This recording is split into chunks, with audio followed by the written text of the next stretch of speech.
The wind howled through the empty streets, howling like a banshee as I stood before the house that had once felt like a prison. The paint was peeling, the garden overgrown with weeds. This was where betrayal had festered, where laughter had turned into scorn. I could still hear their voices echoing in the halls of my memory, mocking me for my obsession with cursed horology. "You're going to lose your mind," my mother had warned, her eyes filled with disdain. "You'll disgrace this family." They had no idea how true those words would come to be. Years had passed since I was cast out, exiled to the fringes of sanity. I had heard the relentless chimes of the world's secret's cursed clocks, whispering truths that others dared not acknowledge. I had become an expert in temporal curse mechanics, a title that now sent shivers down the spines of those who once ridiculed me. I was no longer just the clockmaker. I was the harbinger of knowledge that few could withstand. The world was beginning to pay attention, but it was my family I had come to confront.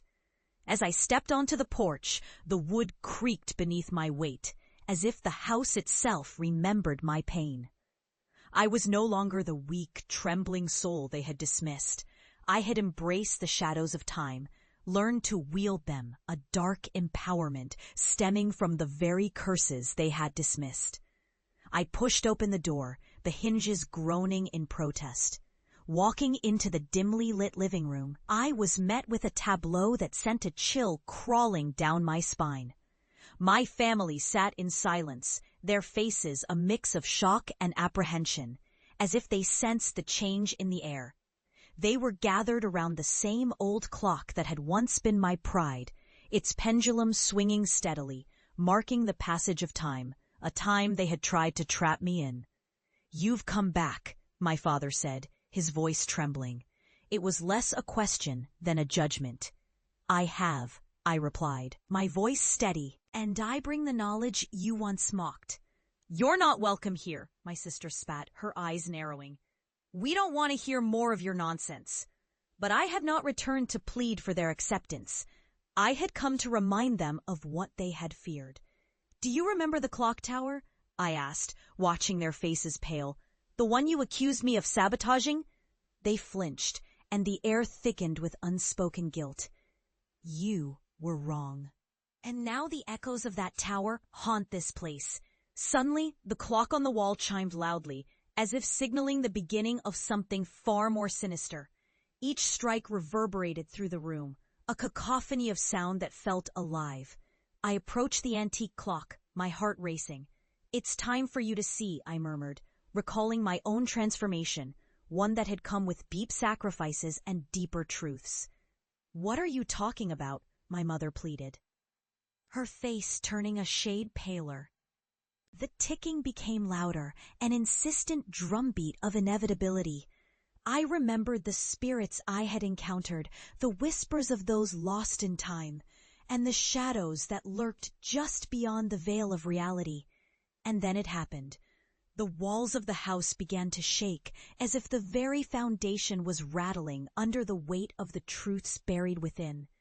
"What did you do?" my sister shrieked, the room thickening with a suffocating dread. I retreated to the corner, my heart pounding. I was no longer the one who summoned these horrors. I was simply the vessel for their reckoning. As I stood watching, shadows began to seep from the corners of the room, creeping toward my family like dark tendrils of smoke. Faces appeared in the glue, lost souls, twisted and contorted with anguish, their mouths agape in silent screams. The horrors I had documented, the curses I had studied, they came to life, in manifestation of their disbelief and my own resilience. This isn't happening," my father exclaimed, backing away, his face pale with terror. "It's real," I whispered, tears stinging my eyes. "Just as I am real. You thought I was insane, that my obsession would ruin us. But look at this. Look at what you made me confront alone." One of the shadows lunged forward, and my sister shrieked as it grasped her wrist. "No," I cried, desperate, reaching for her, but the darkness held her fast. She struggled, eyes wide with fear, and in that moment, my heart twisted with a familiar pain, the pain of being powerless in the face of ridicule. "Please," my mother begged, scrambling backward. "We were wrong. We believed you were just a boy lost in dreams." I could feel the weight of their disbelief, a rejection I had carried for years. "You had your chance. Know that this is your doing." The shadows loomed larger, swirling around my family, and I felt a sickening sense of victory wash over me. They would finally understand the depths of their folly. The last chime echoed through the hall, a thunderous ring that shattered the silence, and the shadows retreated, leaving my family gasping, huddled together in a corner, their faces pale masks of horror. They had witnessed the unseen, the truths that their scorn had once dismissed. I turned to leave, knowing I had gained what I sought, not just recognition, but vindication. The horrors I had faced were now theirs to bear, a heavy burden of realization they could never truly shake.